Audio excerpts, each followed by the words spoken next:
And the gentlelady from Massachusetts, Ms. Pressley, is now recognized for 5 minutes.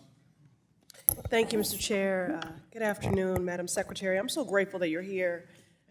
Grateful for what you do, and you and your team each and every day, but I'm grateful you're here today to set the record straight, to ensure that there is no erasure of the contributions of HUD during these consequential times, and no mischaracterization or undermining of your commitments.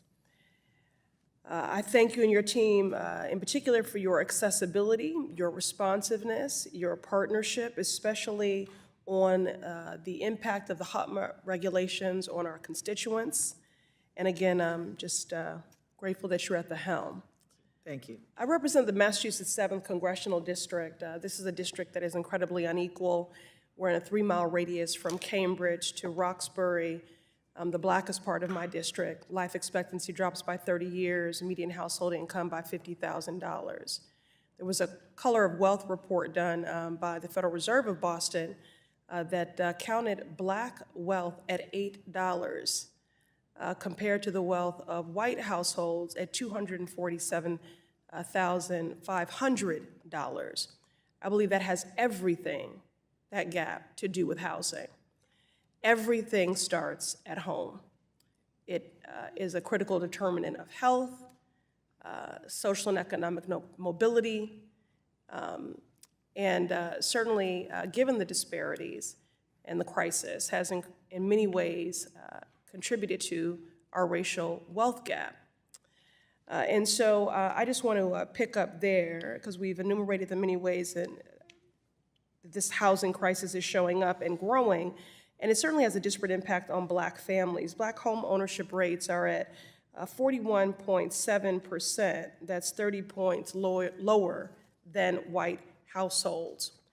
And so I wonder, Secretary Fudge, in 2024, even when black people do own their homes, we are subjected to discriminatory home appraisals where our homes are valued less than they would be if owned by a white family. Can you update us on the work you have been leading at HUD to protect homeowners from discriminatory home appraisals, and anything you can share on diversifying the profession, which is 90% white and 2/3 male?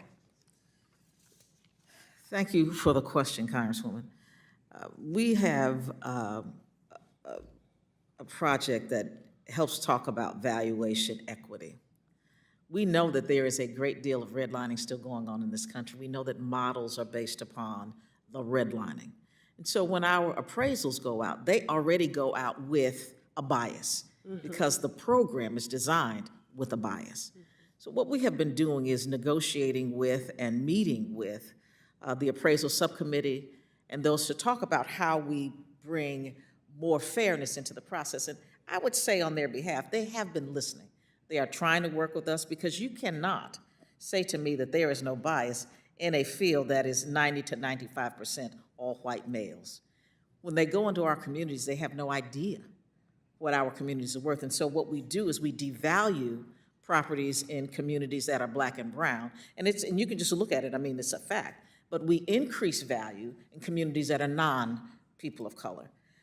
So we are making progress. We are also, in our Fair Housing Office, we are starting to bring legal action against those that we have found to be discriminatory.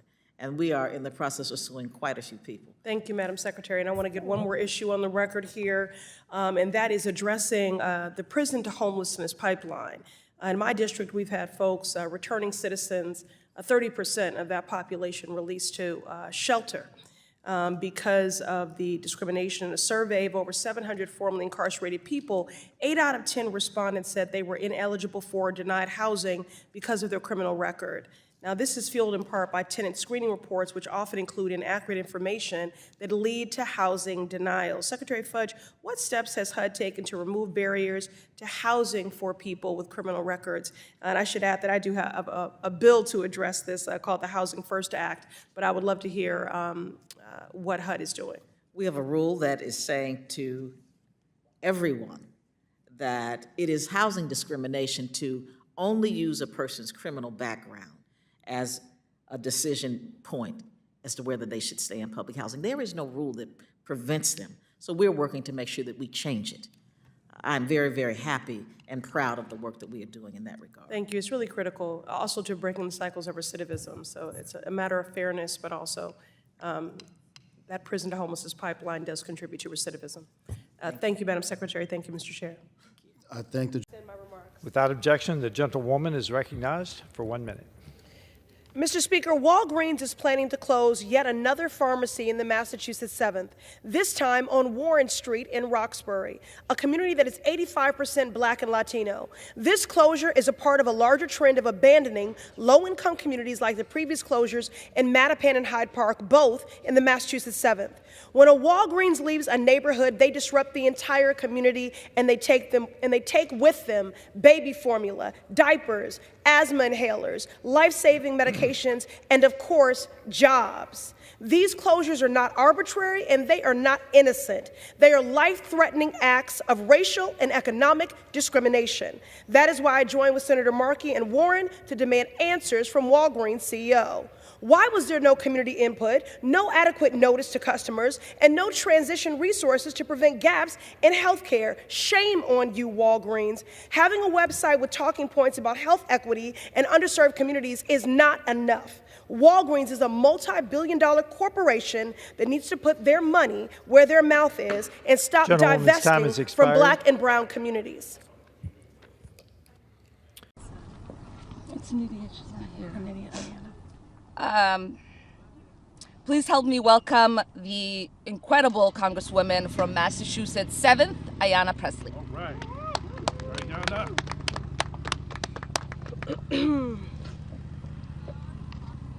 I'm always proud to stand alongside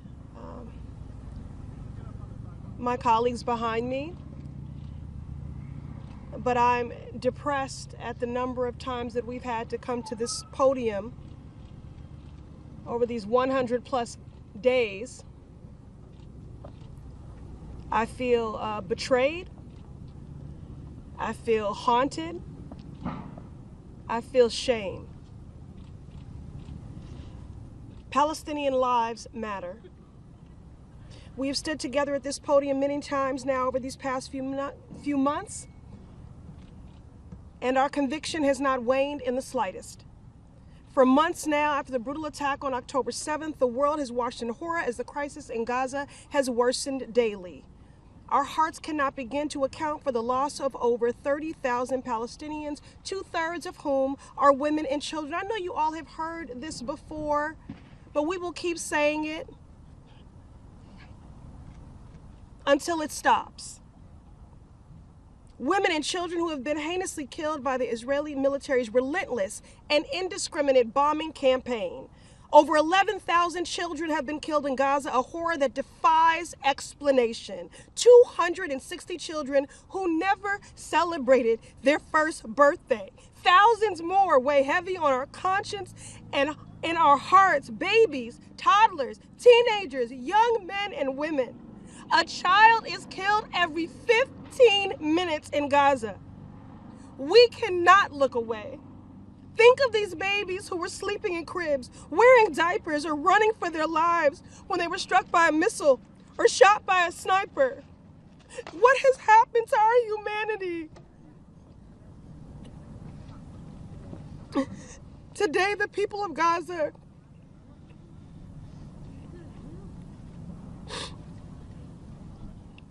are facing the unconscionable threat of an Israeli invasion of Rafah, the last designated safe zone.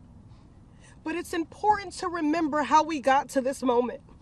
First, the Israeli government displaced Palestinians from northern Gaza and said the south was safe. Then they invaded southern Gaza and said that Rafah was safe. Now the Israeli military is threatening to invade Rafah, where over 1.5 million Palestinian civilians are sheltering without food, clean water, or medicine. When will this cruelty end? For how much longer will the U.S. offer its full-throated support for the Israeli government as it violates international law and operates with callous disregard for human life? I've said it before and I'll say it again. Vengeance is not a foreign policy doctrine, and we cannot bomb our way to peace. History has shown us that time and time again. Diplomacy is the only path forward, and that must begin with an immediate, lasting, and indefinite ceasefire now. A ceasefire is the best way to save lives, to bring all hostages home, deliver the humanitarian assistance that Gaza so desperately needs, and we are not alone in this fight. Millions across the globe are marching peacefully for a ceasefire. Support in Congress has never been higher, and our labor siblings, the UAW, AFL-CIO, and AFT, are now firmly in our corner. Our pro-peace, pro-humanity movement, it is strong and intersectional and growing daily. Because from Massachusetts to Michigan and all the way to the Middle East, our destinies are tied and our shared humanity is on the line. We need a ceasefire now because it is the right thing to do, the moral thing to do.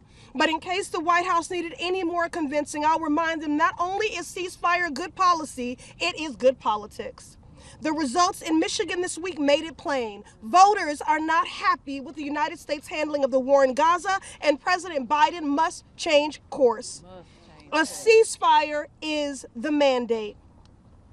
Thank you again to Representative Tlaib, Representative Bush, and our colleagues for bringing us together. Together we will continue to call for peace, to pray for peace, and to work for peace. And through the grief that we carry, we will never be silent in the face of injustice. Ceasefire now. Ceasefire now.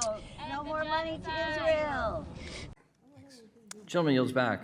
The gentlewoman from Massachusetts, Ms. Pressley, is now recognized for 5 minutes. Thank you. Due to the Fed's aggressive interest rate hikes, mortgage rates have surpassed 7%, rising to 20-year highs, leaving many credit-worthy and mortgage-ready homebuyers without a path to home ownership. This is a problem for everyone. It's an urban issue, it's a suburban issue, it's a rural issue. Chairman Powell, I welcome the decision of the Fed to pause rates at the end of last year. But for families in my district and across the country, that is not enough. We need the Fed to start cutting because, like the rent, interest rates are too damn high. Chairman Powell, you've previously indicated that the Fed may cut rates this year. What would you expect the impact of lowering interest rates to be on the housing market specifically, including the rental, purchase, and construction market? So we know that higher rates, of course, have slowed down the rate of activity. So if at such time as we start to lower interest rates, housing market will pick up broadly across new home construction and new home sales. The number, as you know, many households are in very low rate mortgages, and they really can't sell because they'd have to refinance into a high rate mortgage. That'll go away over time. So ideally, the housing market would go back into a more normal phase, but one with lower inflation in the broader economy. Right, so just to further reiterate that, interest rate cuts would have a great benefit. Just yesterday, actually, I met with a number of representatives from state housing finance agencies from throughout the country, and they were talking about the barriers to affordable housing projects given the current interest rate environment. Obviously, higher interest rates have raised costs for affordable housing developers, and many of them have chosen to slow down or halt construction entirely. So fewer homes are being built, which means fewer people are being housed. So given that we already, would you agree? So given that we already had a massive shortage of affordable housing supply prior to the pandemic, when interest rates were below 2%, the current rate, 5.5% rate, has been devastating. And the price of homes across the country have remained stubbornly high. It's clear that the current state of our housing market is impacting everyone and disproportionately hurting those who need stability the most. Does this concern you? So our job is to do price stability and maximum employment. We don't target the housing market, and we're doing our jobs. That's what we're doing. It's not something we want to see, but does this is impact the on the path housing to restoring market? price stability. But does it concern you, Chairman Powell? Does it concern me? Yes. It would Fewer homes are being built, so fewer people are being housed. This is the job we've taken on. All right. Well, it concerns me greatly. Chairman Powell, the Fed's interest rate hikes have not been sufficient in addressing housing inflation. Do you agree that we need a more robust fiscal response to increase the supply of affordable housing and to lower costs nationwide? So we don't take opinions, we don't express opinions on things like that. I will say that there is a structural housing shortage in the United States, and that's really the longer run problem. The problem with high interest rates is a short run problem. The longer run problem is lack of supply. Well, that's why it is critical that Congress pass legislation and appropriation bills that will make those necessary investments in housing for all. You know, given the way that Ranking Member Waters fought for a $150 billion investment in housing and Build Back Better, I know on this side of the aisle that my colleagues and I are ready and waiting for the Republican majority to take housing inflation seriously. Housing affordability is the #1 issue I'm hearing about from my constituents. Families in my district and throughout this country need relief now. I truly hope the Fed will listen to them and cut interest rates. Thank you. I yield. Massachusetts for 5 minutes. Thank you, Mr. Chairman. When Elijah Cummings was the chair of this committee, he often reminded us that our role was to be in an efficient and effective pursuit of the truth. So I'm going to try to do exactly that because this farce has gone 15 months, 10,000 documents, and 11,000 hours too long, and we've got a lot of ground to cover here. Mr. Parnas, thank you for being here. Last year, you wrote a long letter to Chairman Comer detailing your extensive role in the, quote, campaign orchestrated by Giuliani and Trump to dig up dirt on the Bidens and to spread misinformation about them through various networks, including government officials, journalists, and Fox News personnel, unquote. When that campaign failed to find dirt because, well, there was no dirt to be found, the former occupant of the White House demanded that Ukrainian political officials announce investigations into the Biden family in order to smear Joe Biden prior to the 2020 presidential election. Yes or no, Mr. Parnas, before Trump and Rudy Giuliani tasked you to try to find dirt on the Bidens in Ukraine, did you ever interact with Mr. Trump? Before they asked me, yes, I've had many interactions. Okay. And you wrote to the committee that in late 2018, you attended a holiday party at Trump's White House, as shown in this picture. Can you describe your interactions with Donald Trump during this party? Yes. We came to the event. It was a Hanukkah party. Rudy Giuliani joined us. We were supposed to all go to the residence, but at the last second, Rudy said to wait for him downstairs. He was going to go meet Trump himself and update him on everything that was going on.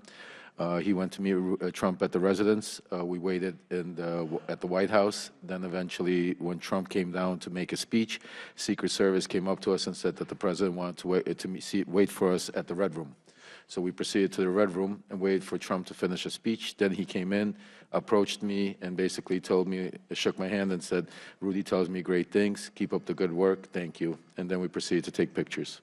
Mr. Parnas, when Trump told you to keep up the good work, what did you understand him to be referring to exactly? Well, at that point, the conversation was about Ukraine and Giuliani wanting me to go find Victor Shokin. So that's what I took it as keep up the good work, go get Victor Shokin on our way to Ukraine. And Mr. Parnas, after the party, did you interact with Trump again, or were you cut off from interacting with him? After our trip to Ukraine, we were cut off because then the BLT team was formed and the line of communication started going through Rudy Giuliani because they didn't want anybody to notice me with him because I was in Ukraine doing the stuff. I see. So is it fair to say, Mr. Parnas, that you think you were no longer invited to interact with Trump to create a buffer between President Trump and your work with Giuliani to generate evidence of Joe Biden's misconduct in Ukraine? Oh, I was told that. Not that I wasn't invited. I was told that you're going to stop going to the events, to the private events and stuff like that because while you're doing this. I see. So despite President Trump's efforts to insulate himself from associating with you as you sought evidence of Biden corruption in Ukraine, you maintained your contacts with individuals in Trump's innermost circle, including Donald Trump Jr., correct? Absolutely, yes. Well, you know, as the saying goes, a leopard can't change their spots. And so, Mr. Parnas, you're a prime example of Donald Trump's habit of welcoming people into his inner circle and then creating distance or the appearance of it from them as he relies on them to commit improper acts. Now Donald Trump has demanded that Joe Biden be impeached, has enlisted oversight Republicans to do his dirty work in an attempt to try to win the 2024 presidential election by promoting the same lies about President Biden, lies that are firmly rooted in Russia's disinformation and propaganda effort to influence U.S. elections and undermine Ukraine in the midst of a vicious Russian invasion. I yield to Mr. Goldman. Thank you very much, Ms. Pressley. I want to get back to this photograph here that I got cut off from before. You, Mr. Bobulinski, you called a number of people liars, 6 FBI. Without objection, the gentlelady is recognized for 1 minute. Mr. Speaker, I rise to celebrate National Community College Month. Each year, community colleges help over 10 million students achieve their dreams of earning a college degree. The Massachusetts 7th, I'm so proud, is home to Bunker Hill Community College and Roxbury Community College, and I'm grateful for the exemplary work that they do for learners from every walk of life and circumstance. Their impact reaches far beyond the classroom. They deliver critical services to their communities, disrupt generational poverty, and strengthen our workforce. Further, as minority-serving institutions, the students benefit from an academic ecosystem that is rooted in community and reflective of the community.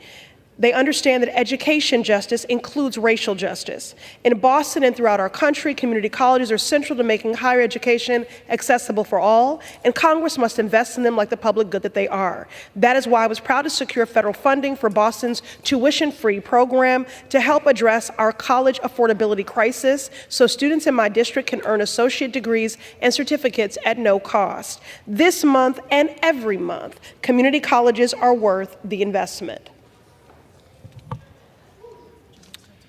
The gentlelady's time has expired and yields back. Under the Speaker's announced policy of January 9th, 2023. And I would now like to recognize Congresswoman Pressley for 5 minutes. Thank you, and thank you to our witnesses for being here today. I represent the Massachusetts 7th Congressional District. It's a district that is vibrant, diverse, and also deeply inequitable. As we leverage federal funding flowing from the Biden-Harris administration's historic investment in our nation's infrastructure, we must do so in a way that addresses longstanding inequities. In my district, from Cambridge to Roxbury, household median income drops by $50,000. Project labor agreements, or PLAs, will help us to address these longstanding inequities, opening the doors for women, people of color, and veterans to enter the trades. Mr. Snyder, can you discuss how PLAs have been used successfully to increase the participation of women and workers of color in large-scale construction projects specifically? Sure.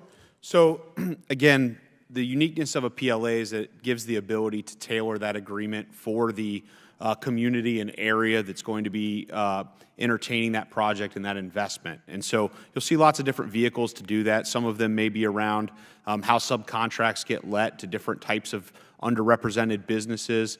One of the things that every PLA does is it sets a standard for classifications, whether that's a journey person, an apprentice, a foreman, et cetera, whether they're a woman, a minority, any underrepresented population. If they're a journeyman, they make the same as every other journeyman on that job site makes. And so from a pay equity standpoint, it's almost a perfect mechanism to address those issues.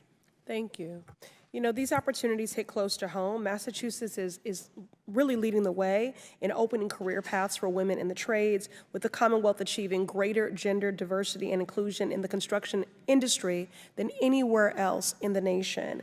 At the International Brotherhood of Electrical Workers Local 103 in Dorchester, for example, 51% of apprentices are women and people of color.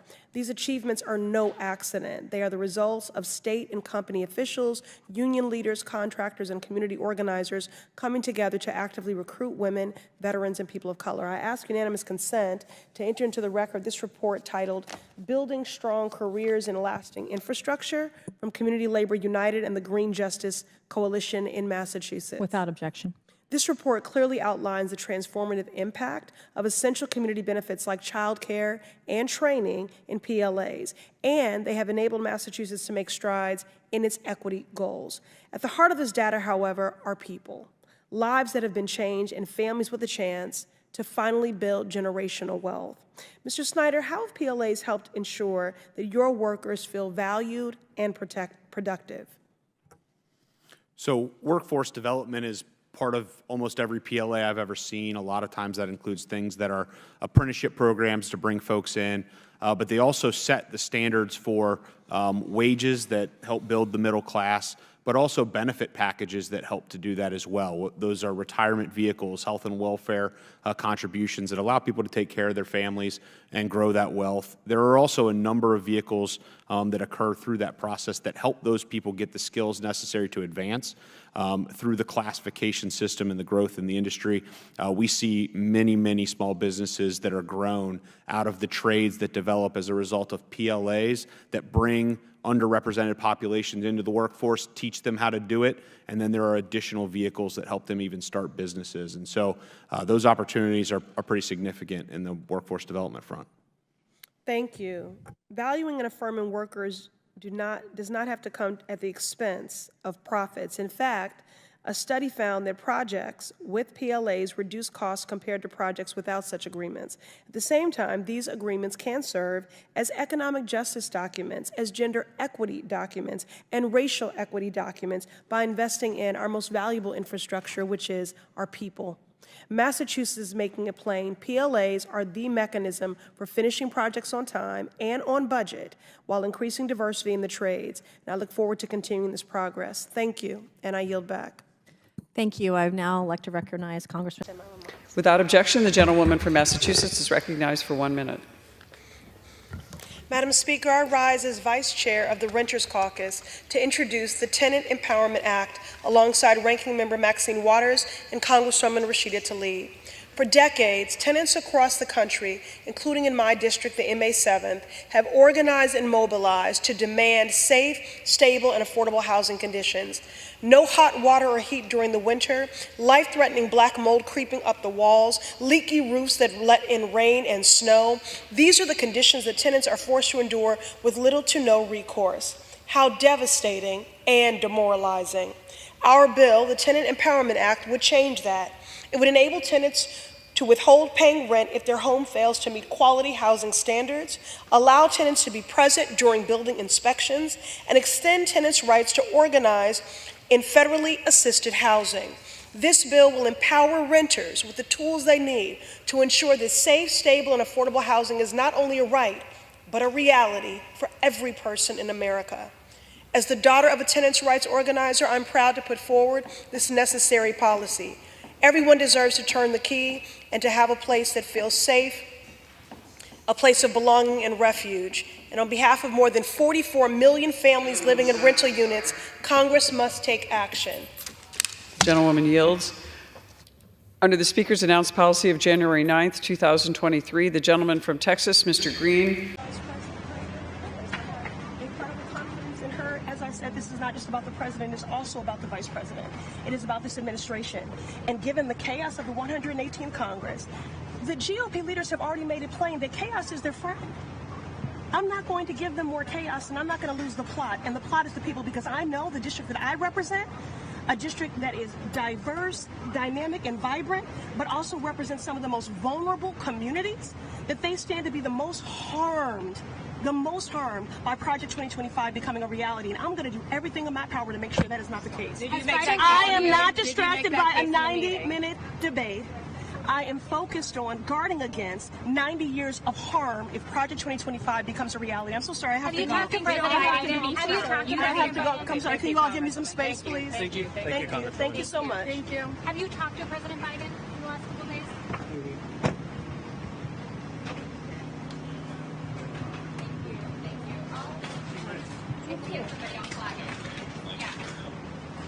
Back chair now recognizes Ms. Pressley from Massachusetts. Thank you, Administrator Regan. You know, the kids say it's 7 p.m. on Friday, 95 degrees, and that's because the climate crisis is real and it is here. Climate change isn't an abstract problem for people of a faraway future to solve. No one knows that better than our youth. And I know you agree because under your leadership, EPA created the first of its kind National Environmental Youth Advisory Council. And I'm proud that Osa Senega Idaha, one of my constituents from Hyde Park, is a member. Voices like his are essential to addressing this crisis. So when my colleagues across the aisle use platforms like this hearing to pretend that climate change is some hoax, I can't help but think about the stories I hear from our youth when I'm back home. Administrator Regan, are you familiar with urban heat islands? Yes, I am. EPA reviewed several studies and found that some communities in the United States, particularly those that are low income and with higher populations of people of color, have neighborhoods with higher temperatures compared to their surrounding areas.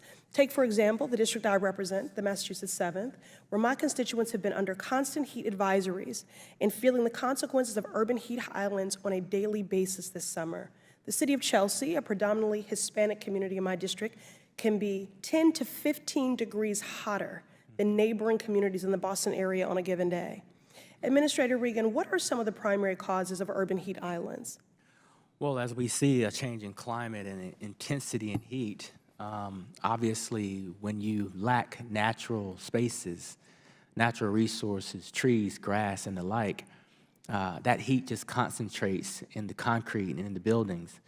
You also typically have these urban areas that may or may not be blocked by downwinds because of a mountain.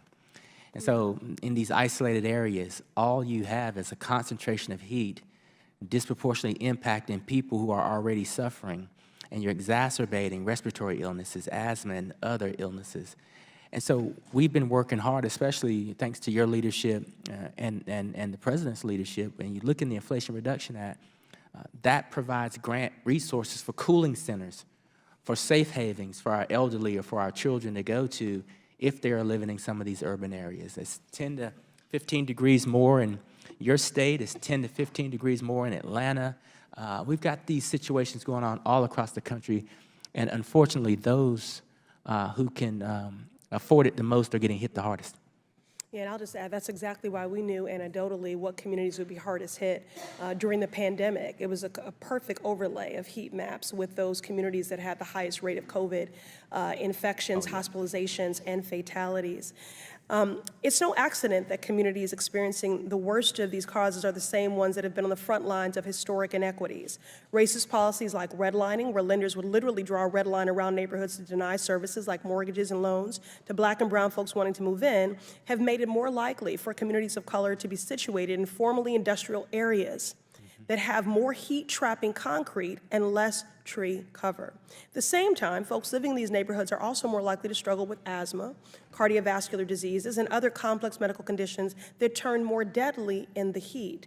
In 2023 alone, we saw a record 2,300 people died due to excess heat, a figure that is considered an undercount by experts. So yes, environmental justice and health equity go hand in hand. The Biden-Harris administration has recognized this by delivering $2 billion in funding to climate justice community change grants. Administrator Regan, how will these new grants help communities like those that I represent in the MA 7th address the health risks associated with heat islands? There are significant opportunities, and the good part about it is that these solutions don't have to come top down. They're coming from the bottom up. These communities have had these solutions, and if they have more access to solar energy, they won't be afraid to run their air conditionings, but the bills will be lower and they'll be healthier inside. Like I said earlier, if they can invest in cooling centers and have safe havens and safe places for their constituents, your constituents to go, that's a game changer. They've also, many cities have thought about creative things like painting the tops of buildings and with reflective light that push that heat back, or thinking about what type of material they use for their sidewalks. There are a lot of innovative ideas by young people, by people who have been thinking about this for a long period of time. They're competing for our grants, we're giving them the resources, and they are creating solutions for their communities. Thank you. I look forward to continuing to work with you, Administrator Regan, and the Office of Environmental Justice and External Civil Rights to protect these investments and ensuring communities have the resources they need to address these threats. Thank you. I yield back. Thank you. I recognize Ms. Pressley from Massachusetts. Thank you. No one, absolutely no one should fear for their life at a political rally, in a classroom, in a faith house, or in their home. We must do something about political violence in all its forms and gun violence in all of its forms. Now, Director Cheadle, you have noted that numerous investigations are ongoing related to the Secret Service response, and that we can expect a report in the next 60 days. With the election nearly 100 days away, that is an unacceptable timeline, and it makes people less safe. It also allows my colleagues across the aisle, Republicans, additional time to spread dangerous misinformation, which also puts people in harm's way. Some Republicans have exploited this moment to continue to attack progress towards racial justice and gender equity in America. Disappointing, but not surprising. I hesitate to repeat their racist and sexist tropes, but in summary, Republicans have wrongfully and shamefully stated that hiring women and people of color hindered the response to the shooting. Now, this is part and parcel of Republican strategy to constantly attack necessary diversity, equity, and inclusion efforts, to undermine the contributions that women, people of color, the disability community, and others make to this country each and every day. And it is disgraceful. In the wake of gun violence and tragic loss of life, Republicans are ignoring solutions like gun safety reform and instead trotting out sexist tropes. Can't say I'm surprised. I ask unanimous consent to enter into the record reporting from CNN titled "Right-Wing Media Figures Blame Women in Secret Service and DEI for Security Failure in Trump Shooting." Without objection to order. This article quotes members of Congress and others that plainly accuse DEI and the hiring of women as a liability for the Secret Service. Women have been an integral part of the agency since 1971 and are held to the same standards as their male counterparts. To use them as a scapegoat during a time of crisis is shameful and it is dangerously divisive. In fact, based on recent publicly available demographic data of the agency, the largest demographic groups among special agents are white and male. But to right-wing extremists, the truth doesn't matter. The lies they tell to advance their anti-diversity agenda, which is a key theme throughout Project 2025, will only make the American public less safe and more divided. And every day, Director Cheadle, that you fail to give us answers, they are given more oxygen to make their baseless claims that women and people of color are responsible for tragic events. And that is dangerous too. Thank you. And I yield my remaining time to Ranking Member Raskin. Thank you to the distinguished gentlelady from Massachusetts, and thank you for those. Pressley from Massachusetts.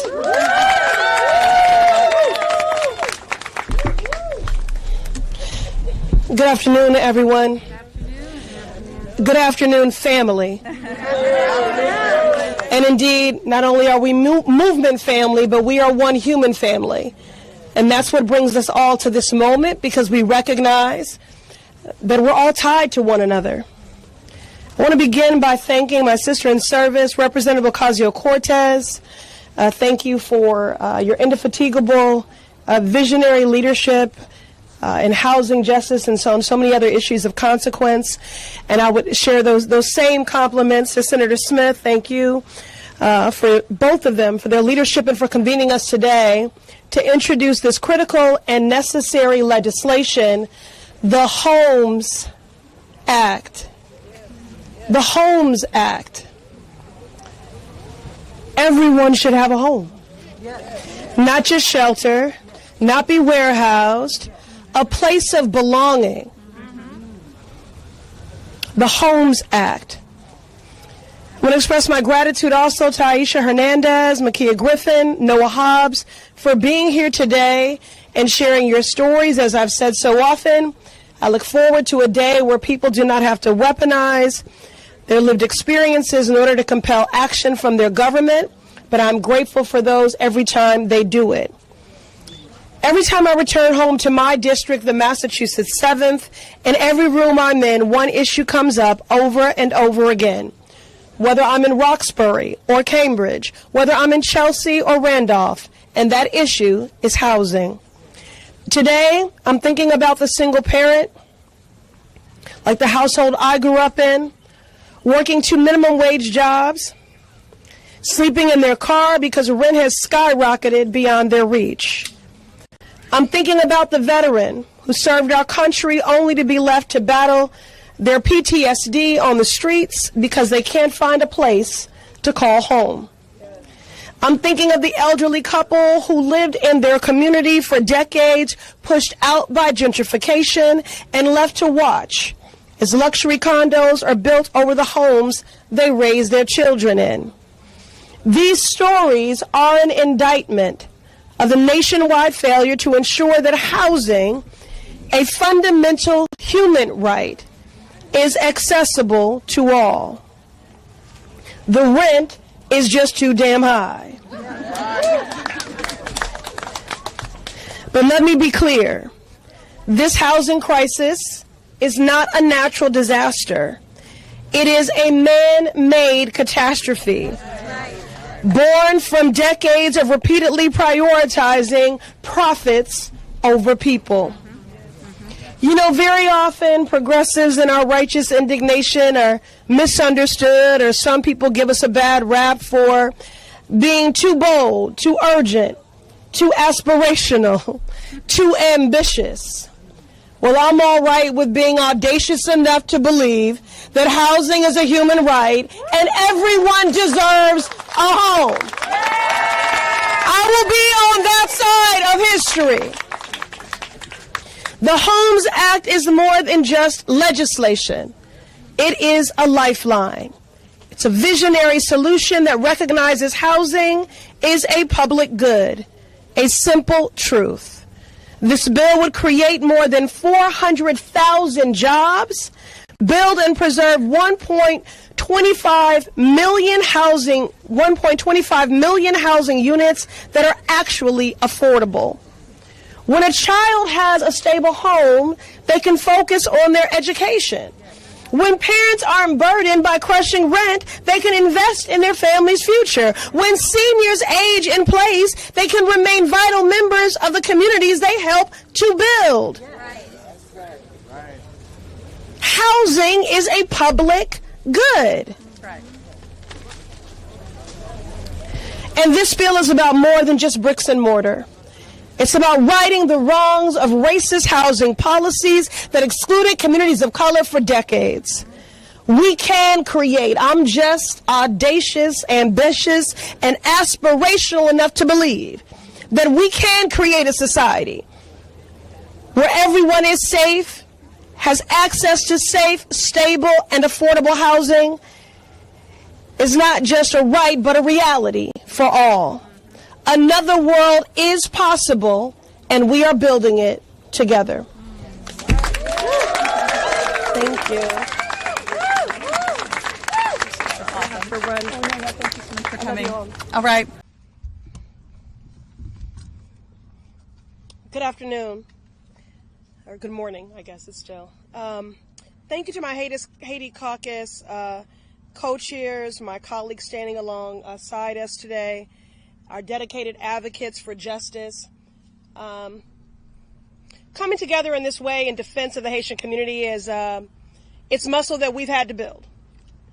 The people of Haiti have been neglected, and Haitian Americans have been targeted, long victimized by the effects of colonialism and racism. So we are used to coming together in this way in defense of our Haitian neighbors. Today we come together to vigorously and firmly condemn the reprehensible hate and violence targeting our Haitian neighbors, friends, and colleagues in Springfield and across the country. Let me be clear. The straight-up lie about the Haitian community in Springfield, perpetrated and amplified by Donald J. Trump and James David Vance, is nothing short of racist propaganda. These flagrant lies are deeply offensive, they are disgraceful, they are dehumanizing, and they are outright dangerous. And even though they have been completely debunked by local and state officials, including the Republican governor of Ohio, they continue to be amplified by those who traffic in hate and those who seek to distract from their dangerous and deeply unpopular agenda. In Springfield, Ohio, this rhetoric has ignited a very precarious situation. I'm thinking daily of the thousands of Haitian families who are living in fear, facing harassment and fearing bomb threats. I'm thinking of the children lying awake at night not knowing if they'll be safe come morning. I'm thinking of parents consumed with worry for the safety of their babies. This isn't just about Springfield. It's about who we are as a nation. And we've seen this playbook before. Throughout our history, immigrants have been scapegoated, dehumanized, and subjected to violence. We must put an end to this. America is a nation that has always benefited from immigrants. It's what's helped shape this country. Generations of people fleeing violence, persecution, and instability have made the difficult journey, found a home, found work, raised a family against all odds. We should celebrate that. Haitian immigrants are no different. That's why I'm so proud to join my colleagues today, Congresswoman Sheila Shurflis McCormick, Congresswoman Yvette Clarke, and Congressman Maxwell Frost, and all of our colleagues here today, in introducing a powerful resolution to condemn the hate and misinformation aimed at the Haitian community and celebrate their endless contributions to our nation. Congressional intent is a powerful thing, and Congress must act swiftly without delay on this resolution. As a Congresswoman for the Massachusetts 7th, I'm honored to represent the third largest Haitian diaspora community in the country. And I know firsthand how vibrant, dynamic, and thriving the Haitian community is. I could speak at length about the contributions Haitian families make to our cultural and economic fabric. But I will close by saying this. To our Haitian neighbors around the nation, I see you and I stand with you. Your lives are deeply valued by this Congresswoman, and your dreams, struggles, and aspirations matter. You are a part of our shared American story. So thank you to our colleagues for being here today. A special thank you to those who flew in this morning from the city of Boston, Boston City Councilor at large Ruth C. Louis-Jean, and also our council president, and Pastor Kiki Florissant of Haitian Americans United. Together, let us stand united against hate and build a just America that lives up to its ideals, where everyone feels seen and their dignity and humanity are recognized. And now, we'll bring to the podium someone who has been exhaustive in our efforts to bring today's resolution to the floor, Congressman Maxwell Frost. Back, Chair now recognizes Ms. Pressley from Massachusetts. Thank you. You know, this would all be funny if it wasn't so devastating. At a time when the leader of the Republican Party is trying to claim that he has no connection whatsoever to Project 2025, an outright lie, another lie like the one that he spews daily about Haitian Americans in Springfield, Ohio. Again, the leader of the Republican Party is trying to claim that he has no connection whatsoever to Project 2025, an outright lie. Our Republican colleagues have invited 4 of the manifesto's architects to testify today. I'm over here. In a desperate attempt to erase all of the ways that the American public has benefited from the Biden-Harris administration, this committee has instead spotlighted what Project 2025 would offer: chaos and corruption. However, we would be ignoring a critical component of Project 2025 if we did not address the fact that its creators have been secretly peddling a, quote, 100-day playbook, unquote, that contains executive orders and emergency actions to roll out in the first hours of a second Trump presidency. Instead of sharing this plan with the public, an indictment of your dangerous policy plans in and of itself, those behind Project 2025 claim it is too controversial to release. Ms. Guna Sakara, yes or no, as a main author of Project 2025, are you aware of this playbook or quote-unquote fourth pillar? And remember, you are under oath. Yeah, and it's online on the website. Can you please detail what exactly it calls for? I think you explained it pretty well. It is a plan of action so that when Republicans and conservatives have another chance at a next administration, there's not lost time, and so that there is a plan ready to go. I don't know if that was specific enough. You are under oath. Can you please detail what exactly it calls for, this fourth pillar, this 180-day playbook? Please detail what it calls for. Again, I'd reiterate what I just said, that I think you summarized it quite well. It includes a plan of action on day one so But that you didn't say Republicans... anything, and that's the problem. What is the plan of action? It's to institute a more conservative vision on things that the American people want because they're experiencing all of these hardships caused by the chaos and corruption of the Biden-Harris administration. Reclaiming my time. Mr. Carr, how about you? Yes or no? As a main author of Project 2025, are you aware of this fourth pillar playbook? Well, to be Yes or no? to be clear, I'm here in my official capacity. Yes or no? So I don't want to have any confusion I'm on reclaiming that. my time. You are under oath, and I don't want you to filibuster. Yes or no, are you aware of this fourth pillar playbook? Okay, just so I can be clear, that writing that I did was in my personal capacity after getting the... Reclaiming my time, I didn't ask you that. Are you aware of the fourth pillar playbook, and can you detail, as you are under oath, what exactly it calls for? Again, I've not seen this fourth pillar playbook that you're talking about. Moving on. I find it hard to believe that you don't know the details of this 100. Well, please, you are under oath, and do not waste my or the public's time. I'm happy to talk about all of the policy ideas that I've talked about. I've talked about them in that context. I I've want talked to about them talk otherwise. about the 100-day playbook, the fourth pillar. Can you elucidate us to that?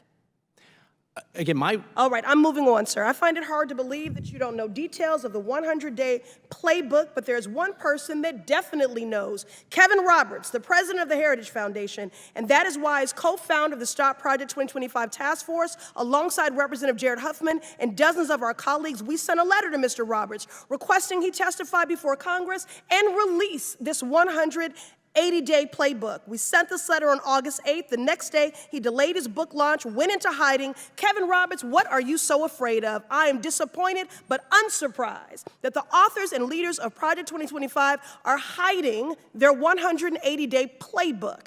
So today, Congressman Huffman and I are announcing a new, fully confidential tip line.